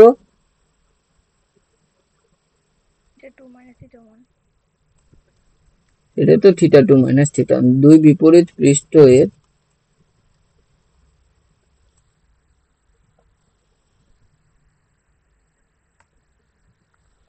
উষ্ণতার পার্থক্য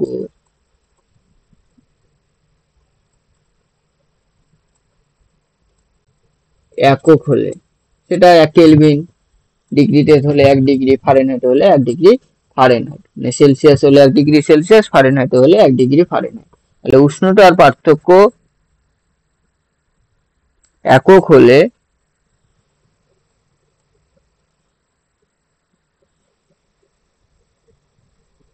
স্থিত অবস্থায়, মানে ওকে কিন্তু স্থির রাখতে হবে। এই না যে এখন এই ফলক এখানে আছে, হিট সোর্স হয়েছে এখানে আছে, আমরা দূরে সরিয়ে নিলাম, তাহলে দূরে সরালে কিন্তু পুরো ব্যাপারটা অন্যরকম হয়ে যাবে। তাই ওকে স্থির অবস্থাতেই আমাদের পুরো এই গল্পগুলো হচ্ছে এখন। তো স্থির অবস্থায় ওই ফলকের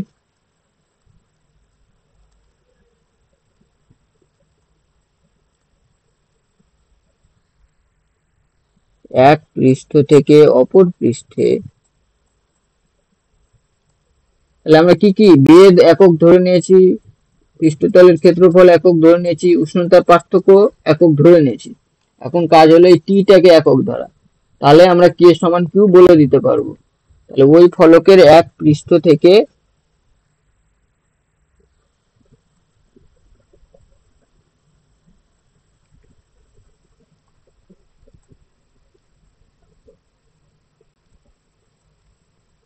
অপর পৃষ্ঠে একক সময়ে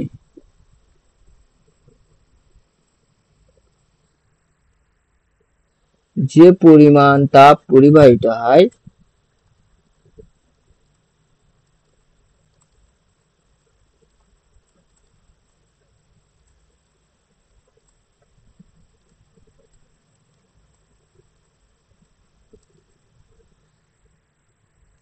তাকে ওই পদার্থের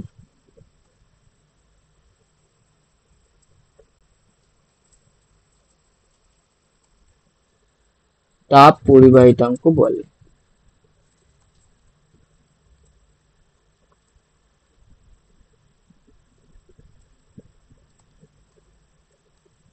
এক্ষেত্রে কি হলো, কিউ এর ডি এর value 1, A equal to 1, theta 2 minus theta 1 1, T equal two 1 হলে আমরা পেয়ে যাব কি কে ইকুয়াল টু কিউ। আর এই জিনিসটাই আমরা নিচের এই সংজ্ঞায় কিন্তু ইউজ করলাম। দেখো সংজ্ঞাটা লেখানো হলো, বোঝা গেল? পড়ো একবার। এখন আমরা করব এর মান কিসের উপর নির্ভর করে। অলরেডি আমরা মানটা উপরে পড়লাম, এই যে উপরে ওই টেবিলটা যে আমরা দেখলাম উপরে, এই যে এটা হচ্ছে তাপ পরিবাহিতাঙ্কেরই, এ কিন্তু হচ্ছে তাপ পরিবাহিতাঙ্কেরই টেবিল।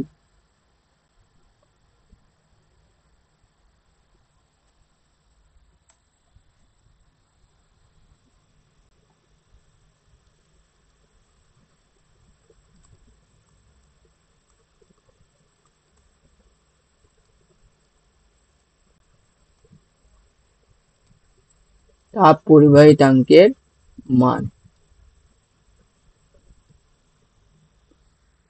তাহলে এর মান কিসের উপর নির্ভর করবে?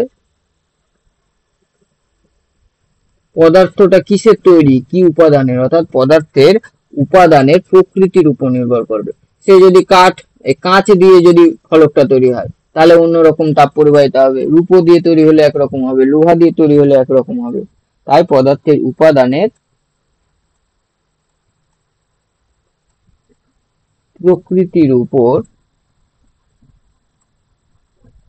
এটি নির্ভর করে,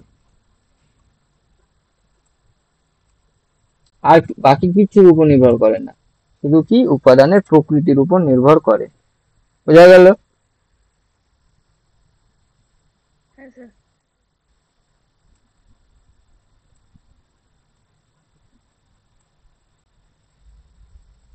নেক্সট হচ্ছে এর একক।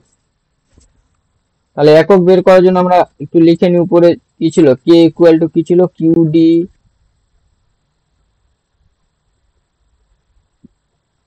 By A theta 2 minus theta 1 into টি।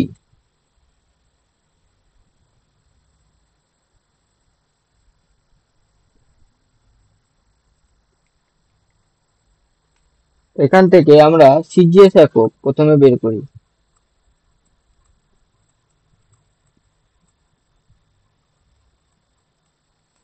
কি হবে সিজিএস একক? কিউ মানে হচ্ছে তাপ, তাই তো? তো তাপের সিজিএস একক কি হয়? Degree centigrade, degree Celsius. Degree degree Celsius হচ্ছে তাপ, হ্যাঁ ডিগ্রি সেলসিয়াস হচ্ছে কি তাপমাত্রার, তাপ তাপ তাপ আর তাপমাত্রার, তাপ আর তাপমাত্রার একই, তাপ হচ্ছে কতটা ওর মধ্যে তাপ বা তাপ শক্তিটা আছে সেটা, আর তাপমাত্রা, হ্যাঁ তাপমাত্রা হচ্ছে সেই তাপের পরিমাণটা কত সেটাকে আমরা বলবো তাপমাত্রা। তো এটা হচ্ছে কি ক্যালোরি, কিউ হচ্ছে তাপ শক্তি, আর শক্তির এককই আমরা জানি কি ক্যালোরি হয়। আর ডি মানে বেদ, এর একক কি হবে সিজিএস এ? সেন্টিমিটার, সেমি। এ কি হয়ে যাবে? সেন্টিমিটার স্কোয়ার বা বর্গ সেন্টিমিটার।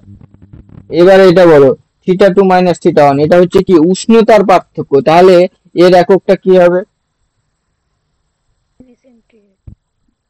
থিটা 2 মাইনাস থিটা 1, এটা কি উষ্ণতার পার্থক্য মানে উষ্ণতার একক, তাহলে উষ্ণতার সিজিএস একক কি হবে? হ্যাঁ, ডিগ্রি সেলসিয়াস। এটা কিন্তু হয়ে যাবে ডিগ্রি সেলসিয়াস, আর হচ্ছে টাইমটা হচ্ছে কি সেকেন্ড। এখান থেকে তাহলে আমরা কি পেয়ে যাব, calorie per centimetre degree Celsius second. দেখো বলতে পারি এটা সিজিএস একক।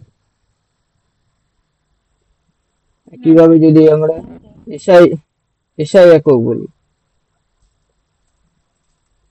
তাহলে এসআই একক কি হবে? তাপ শক্তি বা শক্তির এসআই একক কি হয়? জুল হয়ে যায়। এটা কি হয়ে যাবে? মিটার। ক্ষেত্রফল হয়ে যাবে কি মিটার স্কয়ার। আর এটা কি হবে বলো? তাপমাত্রা বা উষ্ণতার এসআই একক কি? কেলভিন। আর এটা হচ্ছে সময় সেকেন্ড। তাহলে এখান থেকে আমরা কি পেয়ে যাব? Joule per metre kelvin second. বা দেখো তো জুল পার সেকেন্ড, জুল মানে কি? এই জুল পার সেকেন্ড এটাকে আমরা কি ওয়াট লিখতে পারি না? হ্যাঁ স্যার, ক্ষমতার একক। হুম, ক্ষমতার একক। আমরা কি জানি যে শক্তির একক আর কার্যের একক এগুলো কি একই হয় না? তো একক সময়ে কতটা কাজ করতে পারছে সেটাকে আমরা বলি ক্ষমতা, আর ক্ষমতার আমরা একক জানি কি ওয়াট। এখান থেকে তাহলে আমরা বলতে পারি ওয়াট পার মিটার কেলভিন, কারণ এখানে এই যে জুল পার সেকেন্ড মানে ওয়াট হয়ে গেল।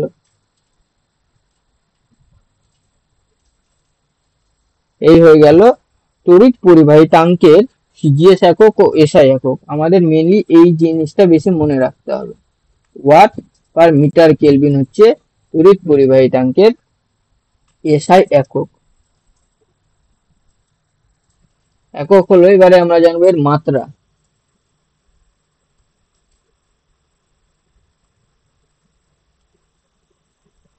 তাহলে মাত্রা কি হয়ে যাবে? কে দিয়ে আমরা ডিনোট করেছি একে, তাহলে কে ইকুয়াল টু কি লিখেছিলাম আমরা, কিউ ডি। তো শক্তির মাত্রা কি? ml2 t minus 2 M ml2 minus 3 M L square T minus two হয়। আর 3 টা ক্ষমতা হয়। বল ইন্টু সরণ এরকম কিছু একটা মনে রাখবে, FD, F for force, D for distance, তাহলে মনে রাখবে শক্তির মাত্রা এফডি, এইভাবে মনে রাখবে বেশি সুবিধা। তাহলে এফ মানে হচ্ছে M L T minus two, বলেরটা তো আমাদের মনে রাখলে খুব সুবিধা হয়। আর ডি মানে ইন্টু এল, তাহলে এই যে আমরা M L square T minus two. আর পরে থাকে কি বেদ, অর্থাৎ বেদ মানে কি দৈর্ঘ্য, দৈর্ঘ্যের মাত্রা কি হয়ে যায় লেন্থ l এল, l ক্ষেত্রফল এল স্কোয়ার। আর উষ্ণতার মাত্রা হচ্ছে কি থিটা দিয়ে ডিনোট করা হয়। আর থাকলো কি জানো, সময় কি দিয়ে, টি দিয়ে। এখন আমাদের একে সিম্পলিফাই করতে হবে, তাহলে কি পেয়ে যাব, এম থেকে গেল এখানে এল স্কোয়ার, আর এল স্কোয়ার দেখো কেটে যাচ্ছে, শুধু এল পড়ে থাকছে, তাহলে এম এল থেকে গেল টি মাইনাস টু, আর এখান থেকে উপরে গেলে আর একটা মাইনাস ওয়ান বেড়ে যাবে, অর্থাৎ টি মাইনাস থ্রি। আর এখান থেকে থিটাকে উপরে নিয়ে গেলে হয়ে যায় theta two the power minus one বা থিটা ইনভার্স। তাহলে আমরা পেয়ে গেলাম তাপ পরিবাহিতাঙ্কের মাত্রা M L T minus three theta minus one. বোঝা গেল? হ্যাঁ স্যার। হুম। আদর্শ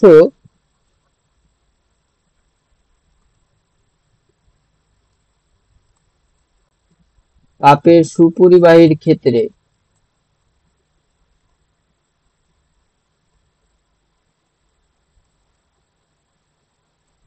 আদর্শ তাপের সুপরিবাহীর ক্ষেত্রে কে এর মান অসীম হয়।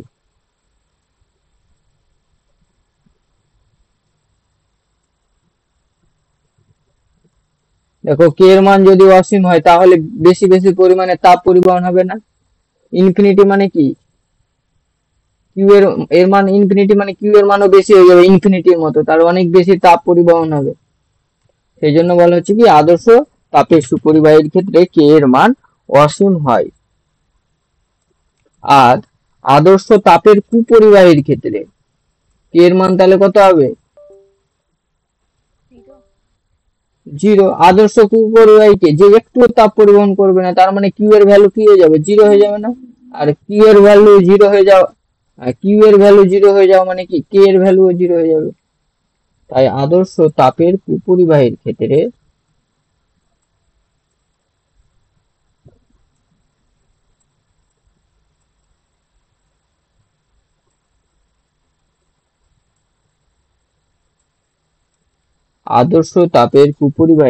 কে এর মান কত হয়ে যাবে,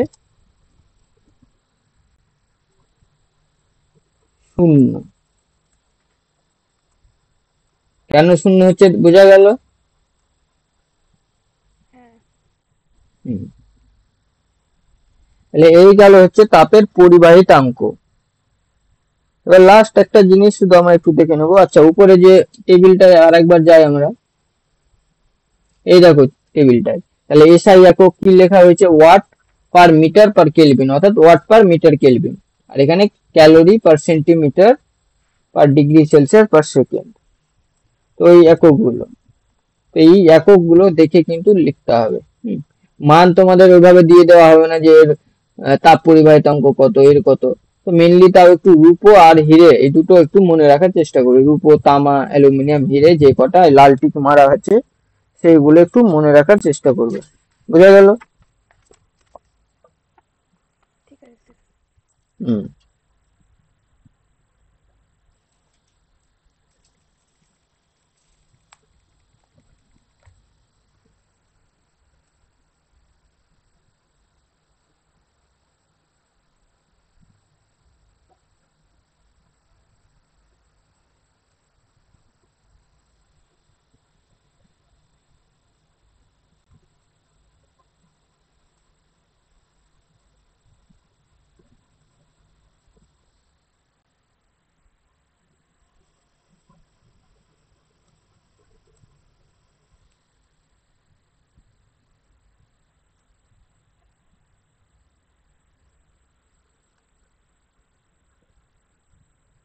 আচ্ছা, নেক্সট দেখবো আমরা তাপীয় রোধাঙ্ক।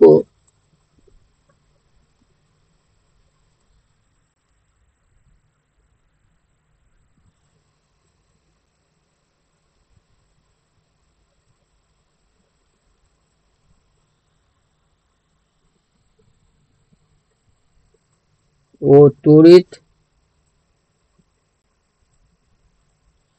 রোধাঙ্কের সদৃশ্যতা।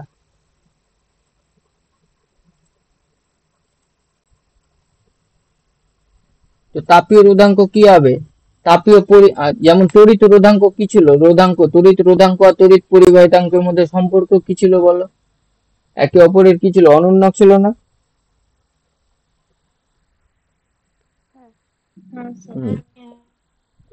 তো হ্যাঁ স্যার। আচ্ছা, উপরে হ্যাঁ ওখান থেকে আমরা একটা সম্পর্ক, তাহলে আমরা কি পেলাম? কিউ ইকুয়াল টু আমরা পেলাম K A theta two minus theta one T by D. এটা আমরা পেলাম তাপে। আর তড়িতে দেখো আমরা কি পড়েছিলাম যে R equal to rho into L by A, এটা পড়েছিলাম। হ্যাঁ স্যার। রোধ, রোধের হচ্ছে নির্ভরশীলতা বলে মনে পড়েছিলাম আমরা। রোধের নির্ভরশীলতা কি? যে তড়িৎ পরিবাহী যে ক্ষেত্রফল সেটা বৃদ্ধি পেলে রোধ কমবে, দৈর্ঘ্য পরিবাহী দৈর্ঘ্য বৃদ্ধি পেলে রোধ বাড়বে, এবং সেখান থেকে এই যে একটা সমানুপাতিক ধ্রুবক রো এসেছিল, এই রোটা হয়ে গেল এখানে কি? তড়িৎ রোটা কি? রোধাঙ্ক। আর এখানে কেটা হচ্ছে কি? পরিবাহিতাঙ্ক। কে যদি পরিবাহিতাঙ্ক হয় তাহলে তাপীয় রোধাঙ্ক কে হচ্ছে তাপীয় পরিবাহিতা। কে কি? তাপীয় পরিবাহিতা বা পরিবাহিতাঙ্ক একই। হ্যাঁ, তাপীয় পরিবাহিতাঙ্ক লিখছি। তাহলে কে যদি তাপীয় পরিবাহিতাঙ্ক হয় তাহলে 1/k হয়ে যাবে কি? তাপীয় রোধাঙ্ক। বলতে পারি এটা আমরা। হ্যাঁ স্যার। আর এখানে রোটা হচ্ছে কি? তড়িৎ রোধাঙ্ক।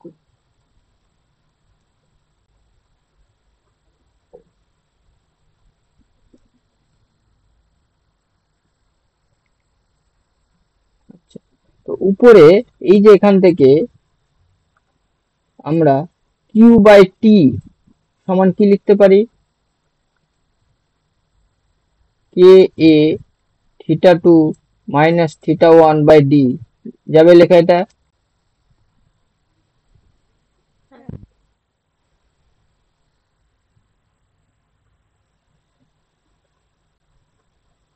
বা এটাকে আমরা theta two minus theta one by 1/k into D by A লিখতে পারবো এটা। হ্যাঁ স্যার। হুম।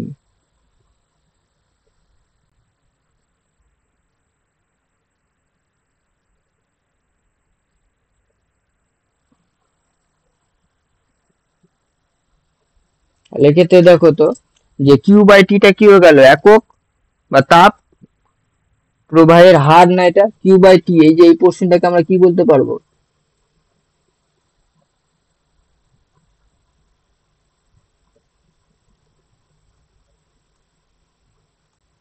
এটা হয়ে যাবে কি? তাপ প্রবাহের হার।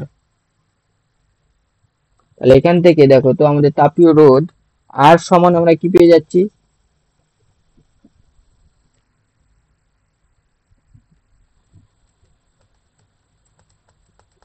Direct theta two theta one ছিল, ঠিক ছিল, কিন্তু এই যে নিচের এই পোর্শনটুকুর জন্য এই বাধা দিবে না?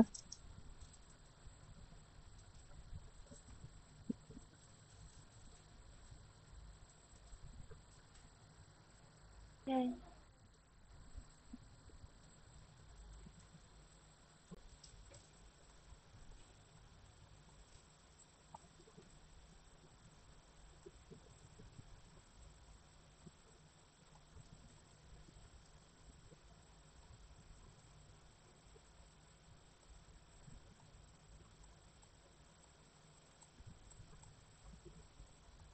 এখানে দেখো আমি যেটা লিখলাম, আমরা কি জানি যে কিউ ইকুয়াল টু আই টি।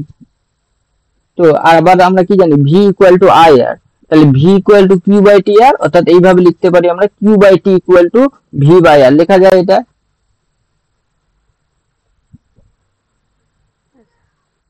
আর এই ভিটাই তো V two minus V one না, বিভব পার্থক্য। ওখানে যেমন তড়িতে ছিল বিভব পার্থক্য, এখানে হচ্ছে কি উষ্ণতার পার্থক্য। একইভাবে যখন আমরা কোনো উঠা নামার ক্ষেত্রে দেখবো উচ্চতার পার্থক্য, তাহলে জিনিসগুলো তো মোটামুটি একই জিনিস। দেখো ক্লিয়ার করো, একই জিনিস না? হ্যাঁ স্যার। হ্যাঁ স্যার। তাহলে এই দুটোকে যদি তুলনা করি, তাহলে আর সমান আমরা কি লিখতে পারি, one by K into D by A লেখা যেতে পারে।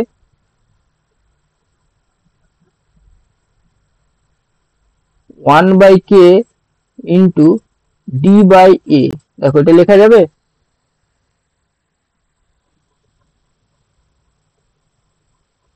এটাই হয়ে গেল কি, এটা এখান থেকে পেলাম, তার মানে এই আরটাকে তাহলে আমরা কি বলবো, এক্ষেত্রে আরটা হয়ে গেল কি তাপীয় রোধ, এই ক্ষেত্রে আর হয়ে গেল তাপীয় রোধ। এই সম্পর্কটাই, ক্ষেত্রে উপরে যেটা লিখেছিলাম ওটা তো তড়িতের রোধ ছিল, তাহলে এক্ষেত্রে এই আরটা হয়ে গেল কি তাপীয় রোধ।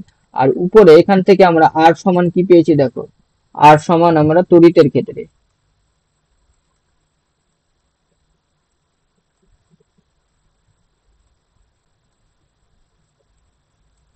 আর সমান আমরা পেয়েছি রো ইন্টু, দেখো লেন্থটাকে আমরা, এও লেন্থ আর ও ডেপথ, তাহলে একেও আমরা ধরো একই জিনিস দিয়ে আমরা চাইলে চেঞ্জ করে নিতে পারি। তাহলে একেও আমরা এলটাকে ধরো এর দৈর্ঘ্য, পরিবাহীর দৈর্ঘ্যটাকে আমরা ডি ধরে নিলাম, অর্থাৎ পরিবাহীটার দৈর্ঘ্যটা কি রকম হয়ে যাবে, পরিবাহী এই যে এত বড় পরিবাহী, এই এত বড় এরকম হচ্ছে একটা পরিবাহী। তাহলে এক্ষেত্রে দেখো তো, এটা যদি এল হয় তাহলে আমরা এল সমান ডি ধরতে পারি না এক্ষেত্রে? হ্যাঁ হুম, স্যার, দেখা যাচ্ছে না। সবাই পাচ্ছ না দেখতে? দেখা যাচ্ছে। হ্যাঁ স্যার, পারছি তো। এখন ঠিক আছে স্যার। তাহলে ওখান থেকে তাহলে আমরা কি পেলাম, R into rho, R equal to rho into L কে তো আমরা ডি দিয়ে ট্রান্সফার করলাম, তাহলে ডি বাই এ। এই দেখো, এবার এই দুটো জিনিসকে যদি আমরা তুলনা করি, তো এখান থেকে আমরা কি পেয়ে যাব, দেখো তো এখানে যে এখানে রো লেখা আছে ওখানে কি লেখা আছে, ওয়ান বাই কে আছে না? হ্যাঁ।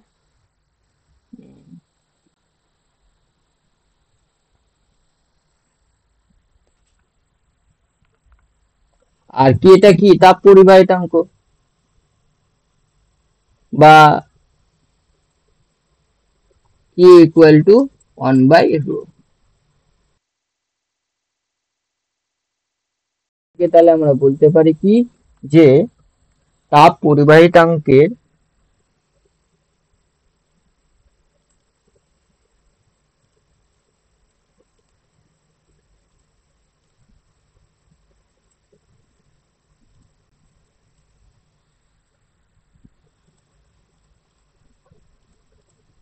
তাপ পরিবাহিতাঙ্কের অনন্য কে হয়ে যাচ্ছে,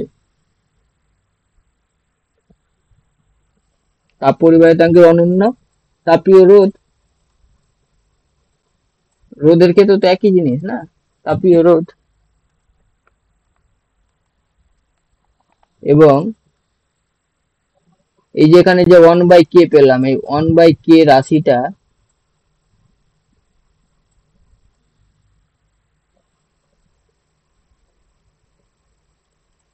তড়িৎ রোধাঙ্ক, যাকে আমরা রো দিয়ে ডিনোট করি, এর কিন্তু অনুরূপ।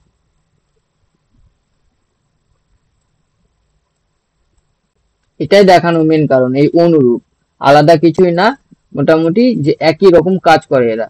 যে 1/k রাশিটা তড়িৎ রোধাঙ্ক, অর্থাৎ তাপীয় রোধাঙ্ক, তড়িৎ রোধাঙ্ক, এই জিনিসগুলো মোটামুটি একই।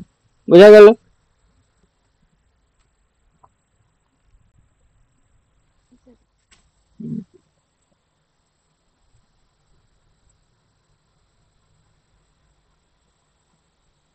ঠিক আছে, তোমাদের ক্লাস এখানে শেষ হলো, চ্যাপ্টারটাও শেষ হলো, তাপ আমাদের শেষ পুরোপুরি ভাবে। এবারে তোমরা মক গুলো দিতে থাকো। হুম, এবার যারা নাওনি মক এখনো, আজকেরটা তো ডেমো মক ছিল, তো তোমরা চাইলে নিতে পারো, এই নম্বরে কন্ট্যাক্ট করে নেবে।